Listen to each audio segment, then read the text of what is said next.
Hello and welcome to my pedigree video on Fierceness. He is the expected Kentucky Derby favorite. Let's start by looking at his past performances on DRF. Now you can see the 110 bar speed figure that he earned in the Florida Derby. He won that race by 13.5 lengths.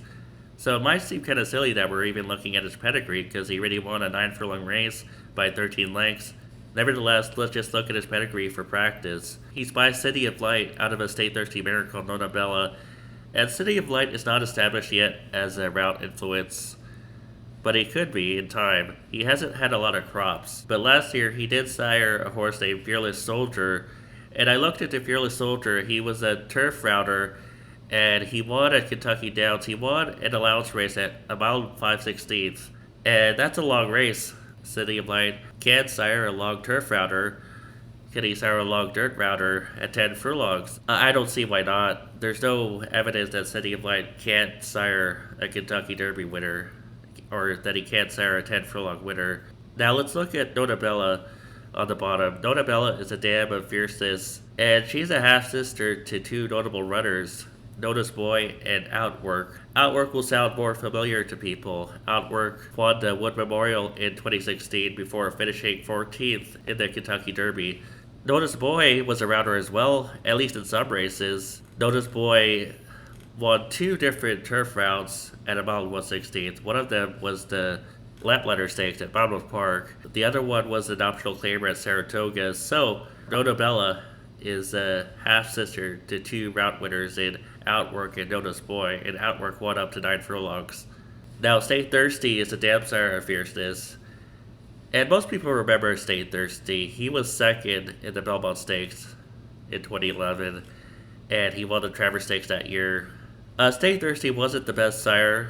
His most popular horse in the last few years was Mind Control, and Mind Control was a sprinter miler. I don't think there's any problem with Stay Thirsty siring a longer router or being a route influence as a dam sire.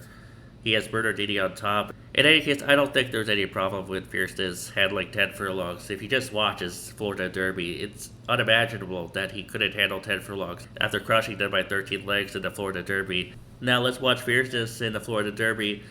The key for him is braking well and steering clear of traffic. If Fierceness could draw wide, I think that would be more beneficial to him. Because if Fierceness draws inside in a Kentucky Derby or even in the middle, there's a risk that horses to his right could cross over and block his path to the first turn.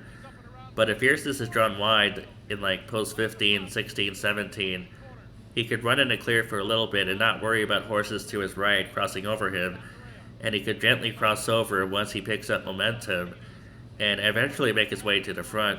I don't think he needs to be on the lead. I think he needs to be either pressing the pace or maybe be a length or two behind. He needs to be up there, up front, but I don't think he needs to be right on the lead, because he did win the Breeders' Cup Juvenile after pressing another horse. Right now he's on the lead in the Florida Derby, and he's going so easily. No matter what the fractions were, I mean, you could tell just by how he was moving that he was going to win this race. 24:06, 47:50. I don't think those are slow fractions for 9 furlongs. He was going so easily that you could be fooled into thinking those were slow fractions for 9 furlongs. And he's just going to pull clear of the rest of the field. Catalytic is running the race of his life in second, but he's just spinning his wheels in terms of trying to catch Fierceness. And Fierceness is just going to keep opening up on them. I don't think there's any problem with his pedigree. I'm not going to rate it an A, maybe an A minus, or maybe a B plus, around there. I think B plus is a good grade for his pedigree, but I don't think there's any problem with him going 10 furlongs just based on how he runs and how he looks physically on the track. After watching the Florida Derby, there's just no question that he could at least get 10 furlongs. In any case, thanks for watching my pedigree video on Fierceness. I'll be back soon.